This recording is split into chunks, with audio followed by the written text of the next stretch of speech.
My stepmother kept asking when I was moving out. She lost it when I told her who owns the house. So, my dad married Nancy 4 years ago, when I was 22. I'd been living in the house since I was born because it was my mom's childhood home that my grandparents left to her. When Mom died of cancer when I was 17, Dad and I just stayed there. The house was paid off and Dad said it made sense to keep living there while I finished college. He never mentioned that Mom had actually left the house to me in her will, and he was just staying there as my guardian until I turned 25. I didn't know about any of this until later. When Nancy moved in after the wedding, she immediately started redecorating. She said the house was stuck in the past and needed updating.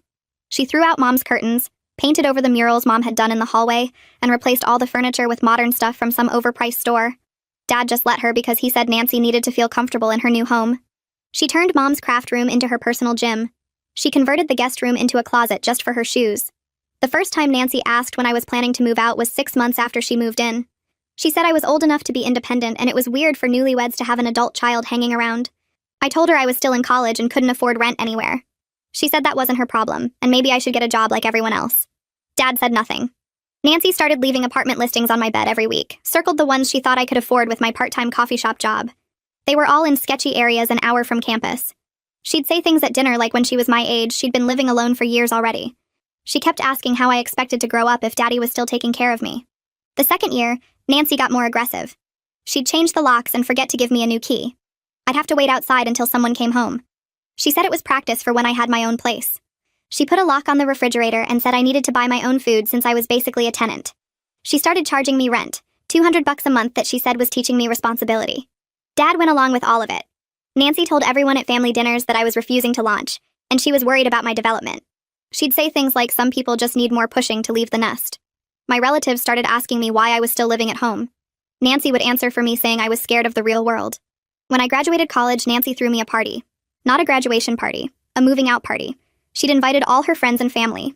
There was a banner that said, "Finally flying solo." She'd even hired a moving truck for the next day. During the party, she gave a speech about how proud she was that I was finally becoming an adult and moving forward with my life. She'd already picked out paint colors for my room. She was turning it into her meditation space.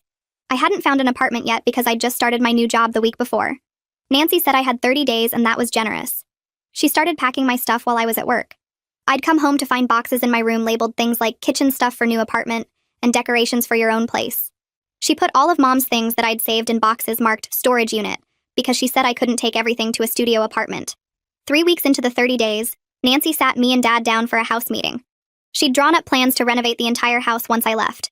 She wanted to knock down walls, add a pool, completely gut the kitchen my mom had designed. She said it was time to make the house truly theirs instead of living in my mother's shadow. She actually used those words. Dad just nodded along. Nancy had already met with contractors. She showed us estimates. The renovations would cost about $300,000. She said they'd use Dad's retirement savings and take out a loan against the house. She'd already made appointments with banks. She said once I moved out next week, construction would start immediately. That's when I finally told her. I said she couldn't take a loan against the house because the house was mine. Mom left it to me in her will. I'd be inheriting it officially on my 25th birthday, which was in 2 months. Dad was just staying there as a courtesy from me. Nancy laughed. She actually laughed and said I was delusional. I pulled out Mom's will that I'd gotten from the lawyer the week before when I started asking questions about why Nancy was so obsessed with renovating. Nancy read it 3 times. Her face went from red to white to purple. She kept staring at the paper in her hands, reading it over and over like the words might change if she looked hard enough. The silence stretched out so long I could hear the kitchen clock ticking from the other room. Then Nancy's face twisted up and she crushed the will into a tight ball with both hands. She threw it right at my face and it bounced off my cheek. She started screaming that I was lying, that there was no way this was real, that I must have made fake documents somehow. Her voice got louder with every word until she was practically shrieking. She said there was no way Dad would have hidden something this huge from her for 4 whole years. She kept saying it was impossible over and over again while her face got redder and redder. Dad cleared his throat and said really quietly that yes, he knew about the will the whole time. His voice was so soft I barely heard him over Nancy's yelling. Nancy stopped mid-scream and spun around to stare at him. Her mouth hung open and her eyes went wide like she couldn't believe what she just heard. She asked him why he never told her she'd been living in his daughter's house all this time. Her voice shook when she said it. Dad looked down at his hands and didn't answer right away. Nancy took a step toward him and asked again, louder this time. Dad said he thought it would be easier to just not mention it. He spoke to the floor instead of looking at either of us. He said he figured they'd deal with it when I turned 25, and by then it wouldn't matter because I'd probably have moved out on my own anyway. Nancy's face changed from red to purple to this weird gray color. She pressed her hand against the wall like she needed it to stay standing. Her breathing got fast and shallow. I watched her brain working through what this meant, how she'd been decorating and changing and throwing out Mom's stuff in a house that was never going to be hers. Nancy's whole body seemed to collapse in on itself. She sat down hard on one of the dining chairs she'd bought 2 years ago. Tears started running down her face and her voice got all high and whiny. She said she'd invested so much money into this house over 4 years. She said she had receipts for everything, all the furniture and paint and renovations she'd paid for. She kept wiping her eyes with the back of her hand. She said I needed to pay her back for all the improvements she'd made to my property, without knowing it wasn't hers. She said it wasn't fair that she'd spent all that money thinking she was fixing up her own home. I told her I never asked her to throw out Mom's curtains or paint over the murals or replace all the furniture. My voice came out steadier than I expected. I said she did all of that on her own without ever asking my permission as the actual owner. Nancy's breathing got even faster and she started making these weird gasping sounds. She fanned her face with her hand and said she couldn't breathe. She kept saying she couldn't believe this was happening. Dad moved toward her, but she held up her hand to stop him. Dad tried to put his hand on Nancy's shoulder, but she shoved him away hard enough that he stumbled back a step. She said he made her look like a complete fool in front of everyone at the moving party. Her voice broke on the word fool. She said she was so embarrassed that she'd thrown me an eviction party for a house that I actually owned, and she'd just been a guest in this whole time. She covered her face with both hands. Dad said her name softly, but she ignored him. She said all her friends and family were there, that she'd given that whole speech about me finally growing up, and now everyone would know she was the one who didn't have a clue what was going on. Nancy went completely silent and still. She lowered her hands from her face and her eyes got this cold, hard look. She asked me exactly when I turned 25. I told her in 8 weeks. She asked when the official ownership transfer happened. I said on my birthday. I could see her eyes moving back and forth like she was doing math in her head. She asked if there was any way to contest it, or if Dad could do anything to change it. Dad shook his head and said the will was clear and legal, and there was nothing anyone could do. Nancy pressed her lips together in a thin line and didn't say anything else. She just sat there staring at nothing while her brain worked through every possible angle. The next morning I woke up to complete silence in the house. I got out of bed and walked down the hall. The master bedroom door was closed, and when I tried the handle, it was locked. I knocked and called Nancy's name but got no answer. I went downstairs and found Dad asleep on the couch still wearing yesterday's clothes. His face looked gray and exhausted even in sleep. The whole house felt wrong, like the air itself was too heavy to breathe. I made coffee just to have something to do with my hands but couldn't drink it. Every sound seemed too loud in the quiet. I kept looking at the closed bedroom door upstairs and wondering what Nancy was thinking in there. I pulled out my phone and called Maya. She answered on the second ring and I told her everything that happened. She said she'd be right over. She showed up 45 minutes later with her camera and a notebook.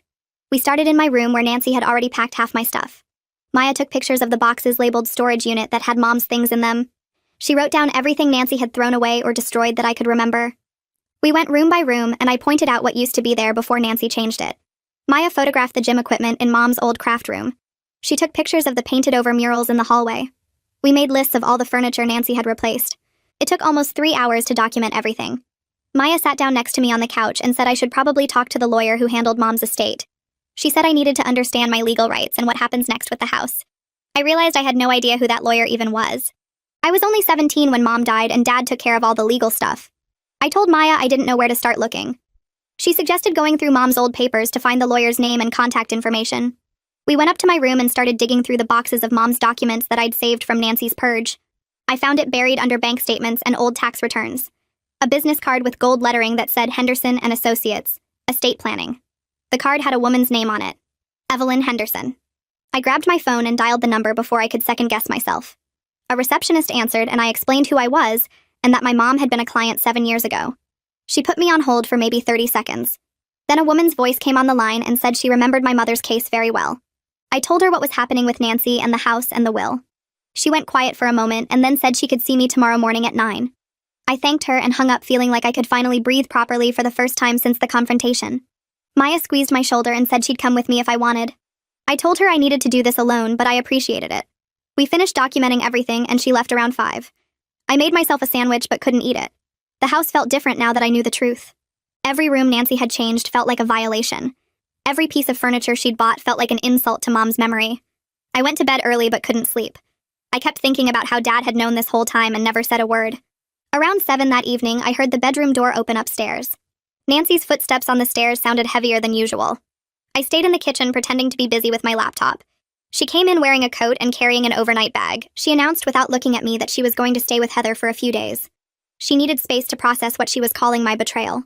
Dad appeared behind her looking exhausted. He just nodded when she said it. Didn't ask her to stay or try to talk to her.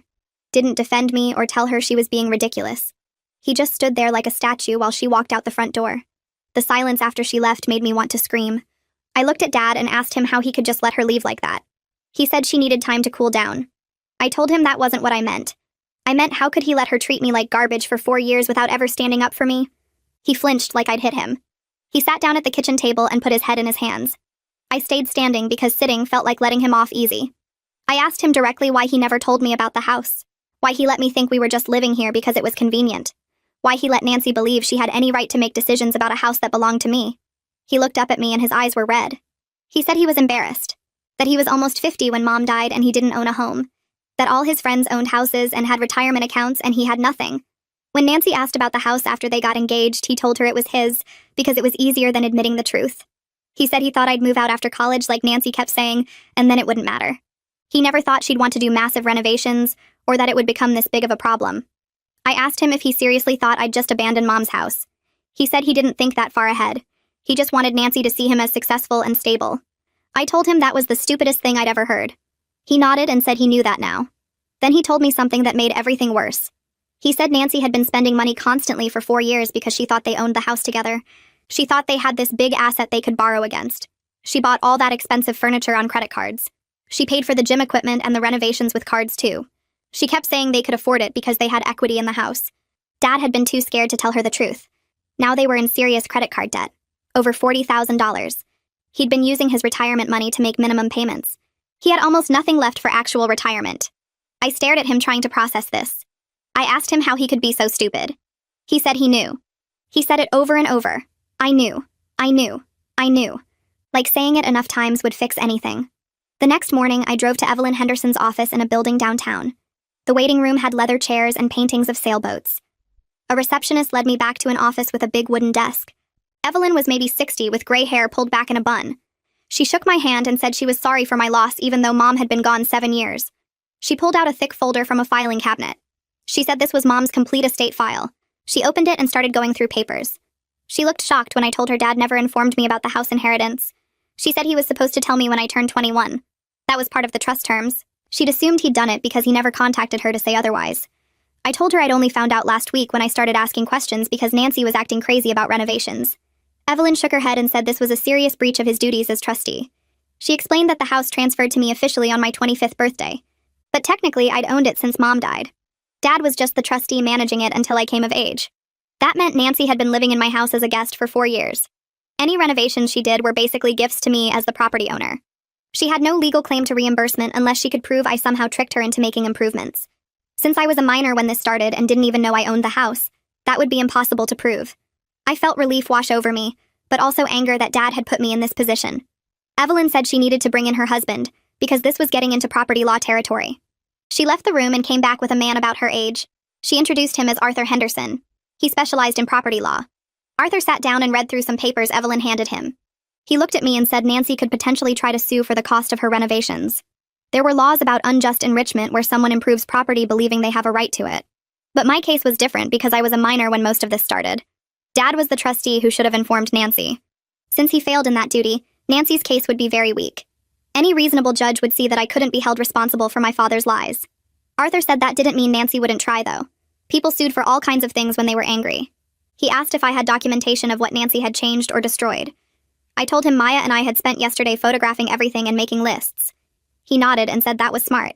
Arthur told me I should document everything Nancy changed or destroyed and get estimates for the value of Mom's original items she threw out.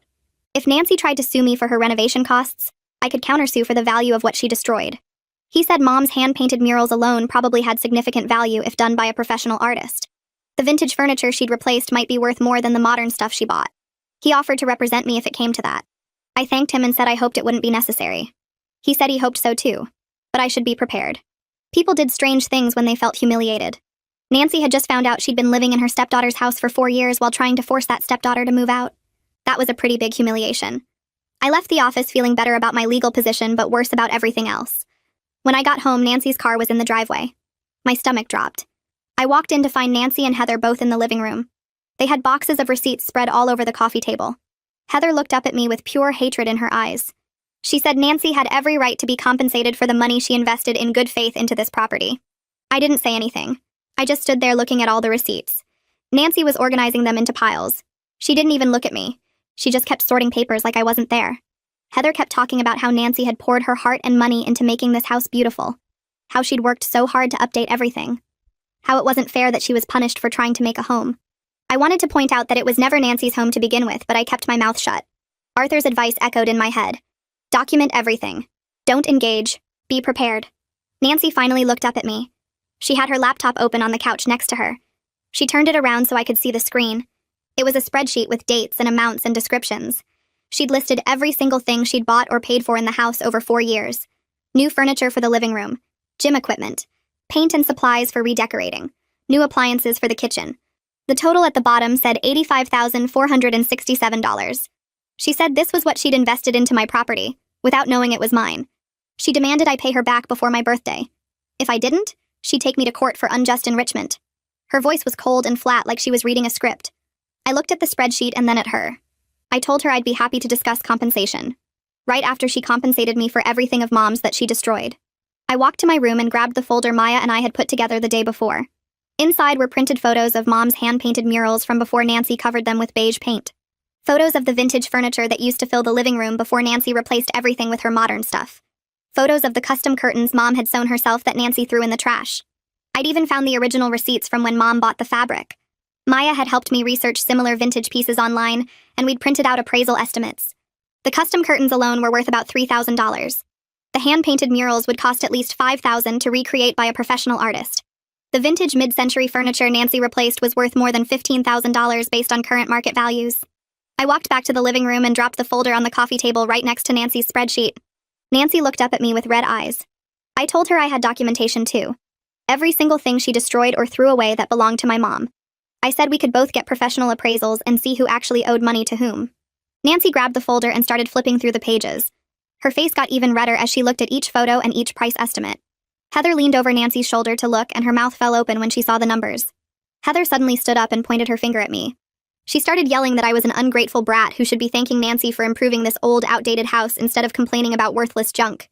She said Nancy had worked so hard to make this place modern and beautiful, and all I cared about was some old furniture and ugly paintings. I just stood there and didn't say anything. Maya had been sitting quietly in the corner this whole time, just watching everything happen. She finally stood up and walked over to where Heather was standing. Maya told Heather very calmly that she needed to leave because this was between me and Nancy and my dad. Heather turned to Maya and asked who she even was and why she was here. Maya said she was my friend and she was here to support me. Heather laughed and said this was family business and Maya needed to mind her own business. Dad was still sitting on the couch looking completely exhausted. Maya looked at him and asked if he agreed that Heather should leave, so we could talk about this privately. Dad nodded slowly and said, "Yeah, Heather should probably go." Nancy's head snapped up and she stared at Dad like he'd just slapped her. Nancy started crying again and said she couldn't believe her own husband was turning against her. She said everyone was ganging up on her when all she'd done was try to make a nice home for her family. Heather grabbed her purse and told Nancy to call her later. She gave me one more nasty look before she walked out and slammed the front door so hard the windows shook. Nancy stood up and gathered all her receipts and her laptop. She told Dad he'd made his choice and she hoped he was happy. Then she walked to the bedroom and shut the door. I heard the lock click. Maya sat back down and let out a long breath. She asked if I was okay, and I said I didn't know. Dad put his head in his hands and just sat there not moving. I picked up the folder of Mom's things and looked through the photos again. Seeing all the stuff Nancy destroyed made me feel sick. The next week was the worst week of my life. Nobody talked to each other. Nancy stayed in the bedroom most of the time and only came out when Dad wasn't around. When I did see her, she was always carrying her phone and taking pictures of things. She'd photograph the new couch, the new dining table, the gym equipment in Mom's old craft room, her fancy coffee maker in the kitchen. I realized pretty quickly that she was building a case. She was documenting everything she'd bought, so she could prove how much money she'd spent. Dad moved around like a ghost. He'd go to work and come home and sit in front of the TV without really watching it. He looked older somehow. More tired. I tried to talk to him a few times, but he just said he didn't know what to say. On Thursday of that week, my phone rang while I was at work. It was Evelyn. She said Nancy's lawyer had contacted her office that morning. The lawyer wanted to set up a meeting to discuss property compensation and tenancy rights. Evelyn said we should meet with this lawyer together, and Arthur should be there too to protect my interests. I told her okay, and we set up a meeting for the following Tuesday. When I hung up, I felt like I might throw up. This was really happening. Nancy was actually going to try to sue me. At work the next day, Cody noticed I was distracted and kept messing up orders. During our break, he asked if I was okay, and I ended up telling him a short version of what was happening. His eyes got really wide when I explained about the house and Nancy trying to sue me. Cody said his parents had gone through something similar with his grandmother's house a few years ago. His aunt had been living there and thought she owned it, but it actually belonged to his mom. He said it got really ugly and took almost 2 years to settle. He warned me that family property fights can drag on forever and get super nasty. That made me feel even worse. Tuesday came and I met Evelyn and Arthur at their office. Nancy showed up with a lawyer I'd never seen before. He was a middle-aged guy in an expensive suit who looked really confident. We all sat down in the conference room and Nancy wouldn't even look at me. Her lawyer started talking right away. He said Nancy had been living in the house for 4 years and had made major improvements that increased the property value. He claimed Nancy had tenant rights since she'd been there so long and had invested so much money. He said Nancy was entitled to compensation for the improvements she made in good faith. Arthur stayed completely calm. He explained that Nancy was never actually a tenant because she never paid rent to me as the property owner. He said her husband was the trustee who should have told her about the ownership situation. Nancy's lawyer argued back that Dad's failure to tell Nancy the truth meant she made all those improvements under false ideas about who owned the house. Evelyn spoke up then. She pointed out that I was only 17 when Nancy moved in. I was a minor for the first year. Then I was a college student who depended on my father for everything for the next 3 years. She said I had no way to tell Nancy anything myself. She suggested that if anyone misled Nancy, it was my father, not me. Nancy's lawyer wrote some notes and said they'd need to think about that. The meeting went on for another hour with both sides going back and forth. Finally, Nancy's lawyer said they were prepared to file a lawsuit for $85,000, plus extra money for emotional pain. Arthur said we'd countersue for the value of everything Nancy destroyed, and for her making changes to my property without permission. The meeting ended with nothing solved. Nancy walked out without saying a word to anyone, and her lawyer followed her. I sat there feeling completely drained. I drove home with my hands shaking on the steering wheel. The whole drive I kept thinking about lawyers and courtrooms and having to tell a judge about my family problems. When I pulled into the driveway, Dad's truck was already there. I sat in my car for a few minutes trying to calm down before going inside. The house felt different now. Like it wasn't really my home anymore, even though legally it was mine. I found Dad sitting at the kitchen table with his head in his hands. He looked smaller than I'd ever seen him. Older. There were papers spread out in front of him and he was just staring at them. I sat down across from him and neither of us said anything for a minute. Then he started talking without looking up. He told me he'd been using his retirement savings to pay off Nancy's credit cards. She'd been spending money like crazy on the house and he kept thinking she'd stop, but she never did. He said he has less than $30,000 left in his retirement account now. He's 52 years old. The way he said it made my stomach hurt. I asked him how much Nancy spent, and he said he didn't even know the total anymore. Too much. Way too much. I took a deep breath and asked him straight out if he knew Nancy was planning to take out a loan against the house. Dad finally looked up at me. His eyes were red. He admitted he knew she wanted to, but he didn't think she'd actually do it. He said he kept putting her off and hoping she'd forget about it. Then he said he definitely didn't know she was planning to spend $300,000 because that's completely insane. His exact words. Nancy must have heard us talking because suddenly she was standing in the kitchen doorway. I hadn't even heard her come downstairs. She announced that she was done trying to negotiate with me. Her voice was cold and flat. She said she's filing the lawsuit next week and she's already talked to her lawyer about it. Then she turned to Dad and told him he needed to choose. He could either support her case or support me, but he couldn't have it both ways anymore. Dad opened his mouth, but nothing came out. He just sat there looking back and forth between us. Nancy's face got red and she started yelling. She called him a weak man who let his dead wife's memory control his life for 7 years. She said he was going to lose everything now because he couldn't stand up to his own daughter. Something snapped in me. I stood up and told Nancy she was the one who tried to erase every trace of my mom from her own house. I said maybe if she'd shown some respect for my mother's memory, we wouldn't be in this situation. Nancy crossed the kitchen in 3 steps and slapped me hard across the face. The sound echoed in the quiet house. My cheek burned and my eyes watered. Dad jumped up so fast his chair fell over backward. He told Nancy that was completely unacceptable. His voice was shaking, but he was finally standing up straight.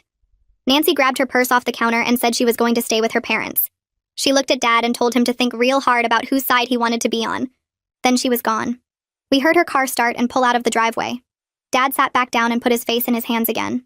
He apologized. For everything. For not telling me about the house when I turned 21 like he was supposed to. For letting Nancy treat me badly for 4 years. For being too scared to stand up to her until now. I told him I needed to know the truth about everything. That's when he admitted Nancy had been pressuring him to add her name to the house deed for the past year. She kept saying it was only fair since they were married. He kept putting her off, but he never told her the real reason why he couldn't do it. Because it wasn't his house to share. It was mine. Everything suddenly made sense. Nancy's aggressive push to get me out in the past 6 months. The moving party, the 30-day deadline. She wanted to establish the house as theirs before I turned 25. She must have sensed something was wrong with how Dad kept avoiding her requests about the deed. Maybe she even suspected the truth. That's why she was in such a hurry to get rid of me and start those renovations. If she could get me out and change everything about the house before my birthday, maybe she thought she could claim it was theirs? I sat there feeling sick and exhausted. Dad went upstairs and I heard his bedroom door close. I didn't move from the kitchen table for a long time. My phone buzzed. It was Maya asking if I was okay. I texted her back that I wasn't, and she said she was coming over. 20 minutes later, she let herself in with the spare key I'd given her freshman year. She found me in Mom's old craft room that Nancy had turned into her gym.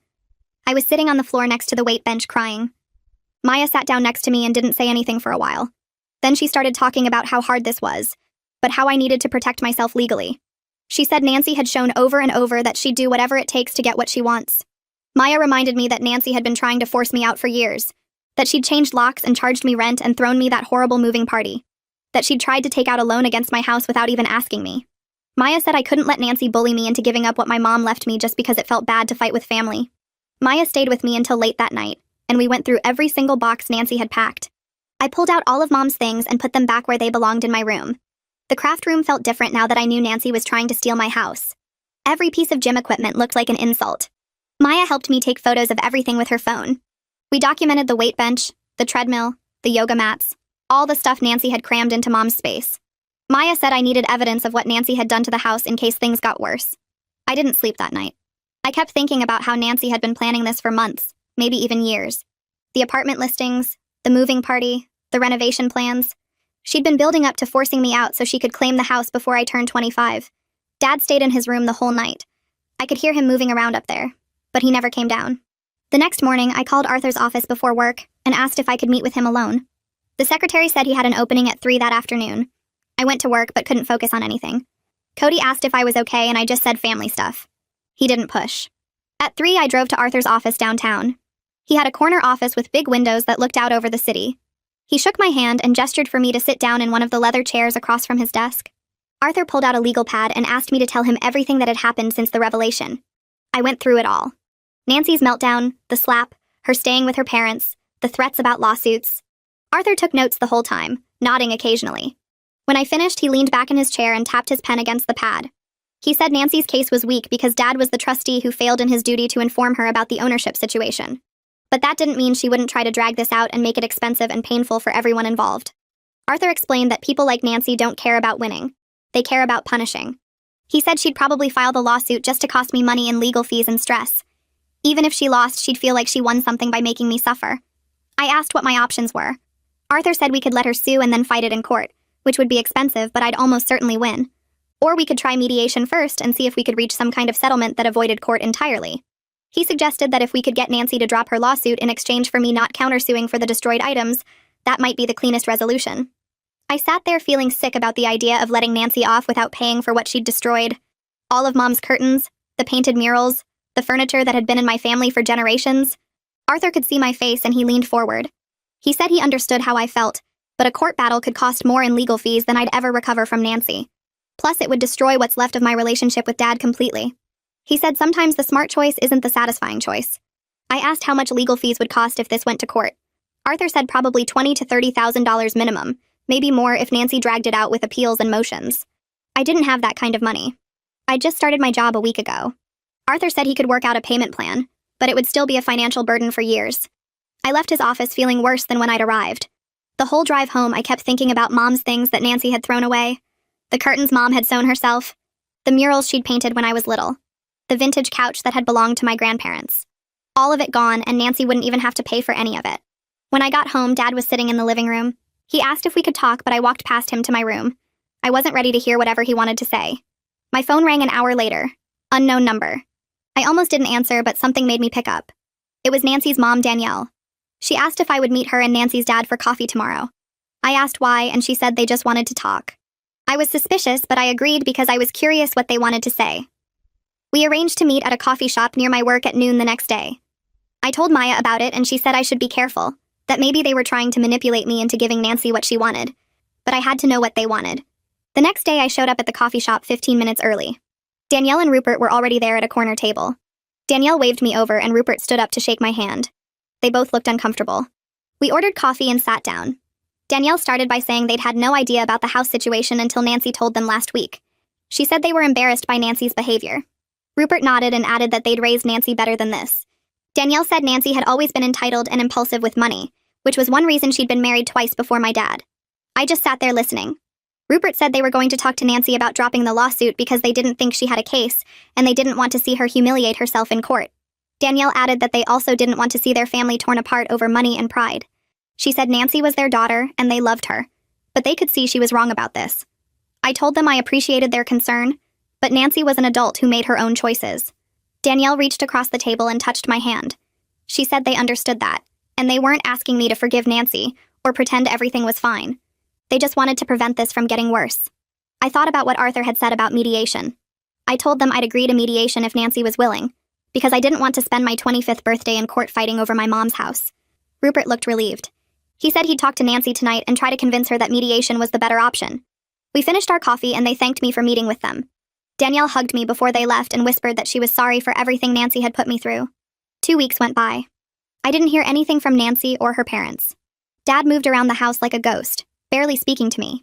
Then Arthur called and said Nancy's lawyer had agreed to mediation. We scheduled it for the following Thursday.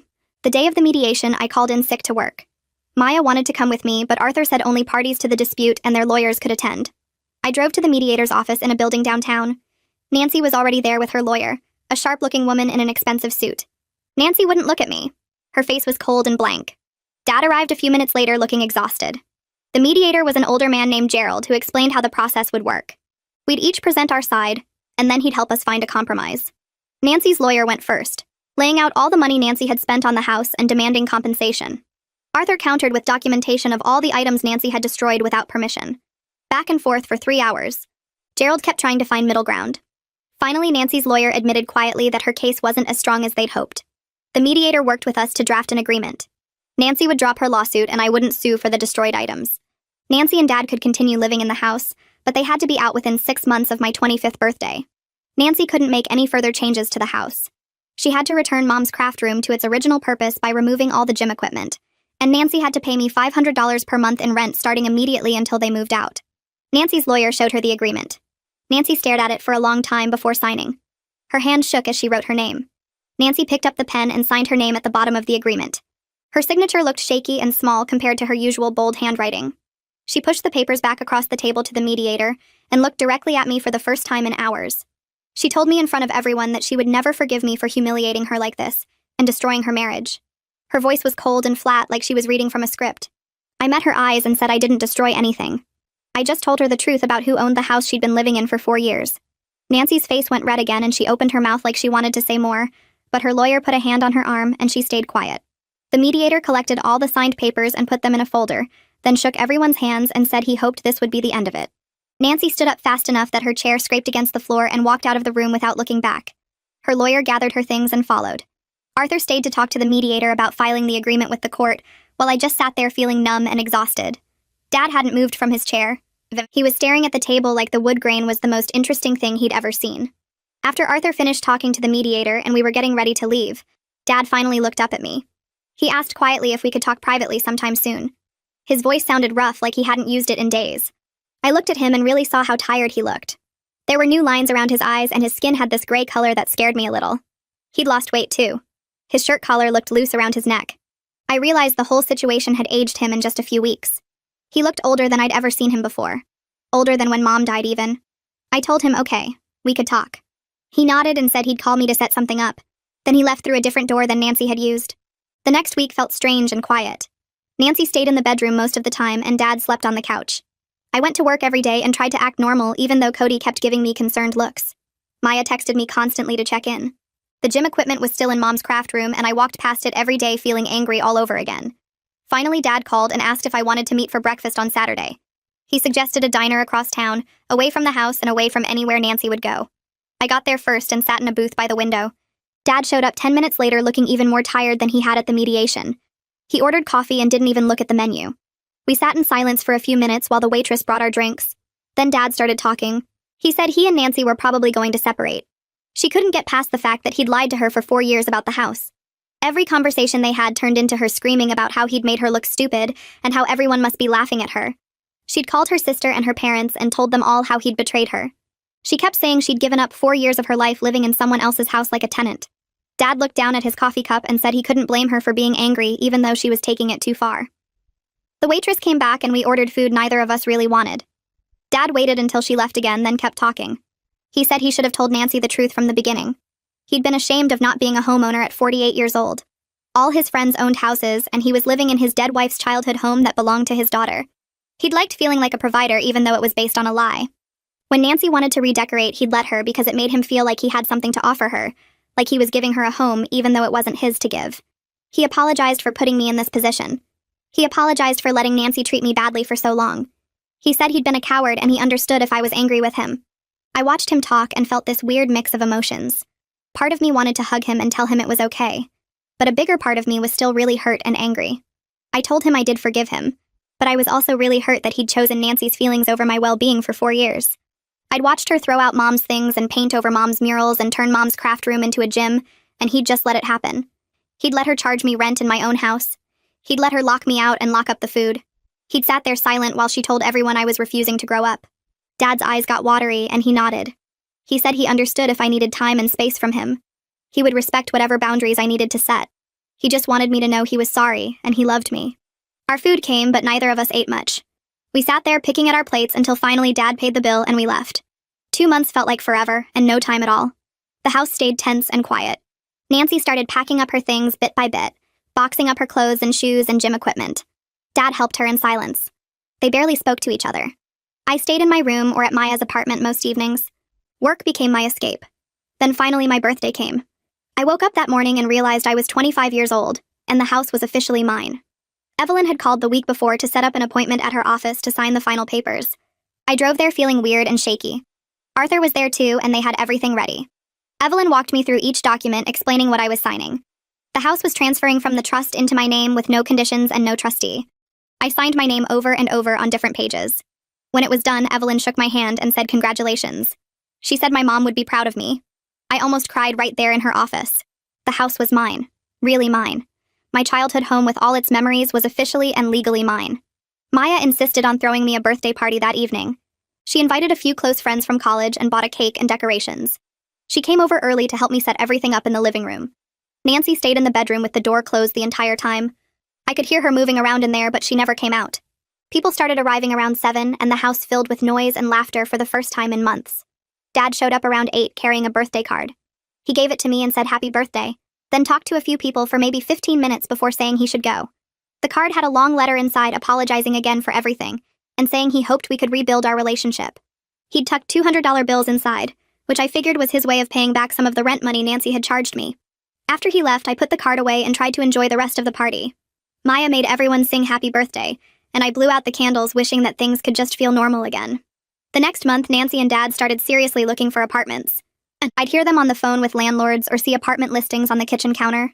Nancy kept insisting on places that cost way too much. I'd overhear Dad trying to explain they needed to be realistic about what they could afford now.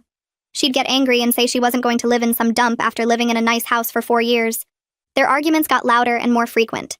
One night I heard Nancy screaming that this was all his fault, and if he'd just been honest from the start, they could have planned better. Dad's voice was quieter, but I could hear him saying they needed to work together to find something. Eventually they settled on a 2-bedroom apartment across town that was smaller and cheaper than what Nancy wanted, but better than what Dad thought they could afford. They signed a lease starting in 3 months. I started reclaiming the house slowly, 1 room at a time. The hallway was first. I found old photos of Mom's murals that I'd saved and used them as references to repaint the designs she'd done. It took me 2 weeks working in the evenings after work. The colors weren't exactly right and my painting skills weren't as good as Mom's had been, but seeing her flowers and vines back on the walls made me feel like she was there with me. Next, I tackled the craft room. I made Nancy move all her gym equipment out to the garage. Once the room was empty, I painted the walls back to the soft yellow Mom had chosen. I bought some basic craft supplies and set up a small work table. I didn't know if I'd actually use the room for crafting, but having it back to its original purpose felt important. Each change I made felt like honoring Mom's memory, while also making the space mine. The house was starting to feel like home again instead of a battleground. Cody from work had been asking me questions about how I was doing for weeks. He'd noticed I was stressed and distracted. One day during our lunch break, he asked if I wanted to grab coffee sometime outside of work. I was surprised to realize I was interested. We went to a coffee shop near my house that Saturday and talked for 2 hours. He told me about his family and his hobbies and asked about mine. When I mentioned the house situation, he listened without judging and said his own family had drama too. We started seeing each other casually after that. He was patient with the fact that I was dealing with family stuff and not fully emotionally available yet. We'd get coffee or see movies or just walk around talking. It was nice to have something normal and simple in my life. He never pushed for more than I was ready to give, and he made me laugh, which I hadn't done much of lately. About a month after Cody and I started seeing each other, the doorbell rang on a Saturday afternoon while I was repainting the hallway. I opened the door with paint still on my hands and found Heather standing there looking uncomfortable. She asked if we could talk, and I almost said no, but something in her face made me step aside and let her in. She sat on the couch and apologized for how she acted at the mediation, and before that. She said Nancy had always been like this, entitled and dramatic, and their whole family knew it, but they just went along with it because it was easier than dealing with her tantrums. Heather told me their parents had been bailing Nancy out of bad decisions since she was a teenager, and she'd been married twice before my dad, both times to men with money who got tired of her spending habits. She said she felt bad for not speaking up when Nancy was treating me badly, because she knew it was wrong, but Nancy was her sister, and family loyalty felt important at the time. I didn't know what to say, so I just nodded and kept listening. Heather shifted in her seat and told me that Nancy and Dad were definitely getting divorced. She said Nancy had already met someone new at her gym, some guy who owned a car dealership and drove a fancy sports car. Heather looked embarrassed when she said Nancy had been seeing this guy for at least a month already, maybe longer, and she'd moved on so fast it made Heather ashamed of her own sister. She wanted me to know that not everyone in their family thought Nancy was right about the house situation. Her parents felt terrible about the whole thing, and Rupert had even said Nancy got what she deserved for being so pushy and entitled. Heather stayed for another 20 minutes making awkward small talk before she left, and I felt weird about the whole conversation, but also a little relieved that someone from Nancy's side had acknowledged how messed up everything had been. 4 months after my birthday, moving day finally arrived. I took the day off work to be there even though I didn't really want to witness it. Nancy and Dad had packed everything over the past few weeks, and the apartment they'd rented was small and plain, nothing like the house Nancy had been living in. The movers showed up at 8 in the morning and started loading boxes and furniture into the truck. Nancy directed them around without looking at me once, pointing at things and telling them to be careful with her expensive gym equipment. Dad moved slowly through the rooms looking tired and older than I remembered. He stopped in the hallway where I'd repainted Mom's murals and stared at them for a long time before moving on. The whole process took about 6 hours, and nobody said much of anything. When the truck was finally loaded, Dad came over and hugged me tight. He said he'd call me soon and we'd figure out how to stay in touch. He promised we'd work on fixing our relationship even though he knew it would take time. Nancy walked right past me to her car without saying a single word, got in and drove away following the moving truck. Dad gave me one last sad smile and left too. I stood in the driveway watching them go and felt relieved and sad at the same time. 6 months after I told Nancy the truth about the house, everything had changed. I'd bought new furniture that I picked out myself, comfortable stuff that felt like mine instead of Nancy's modern, expensive pieces. Mom's craft room was completely restored with the yellow walls and a work table I'd set up with supplies. I'd even started learning to paint so I could maybe try doing murals like Mom used to. The whole house felt peaceful now, truly mine in a way it never was before.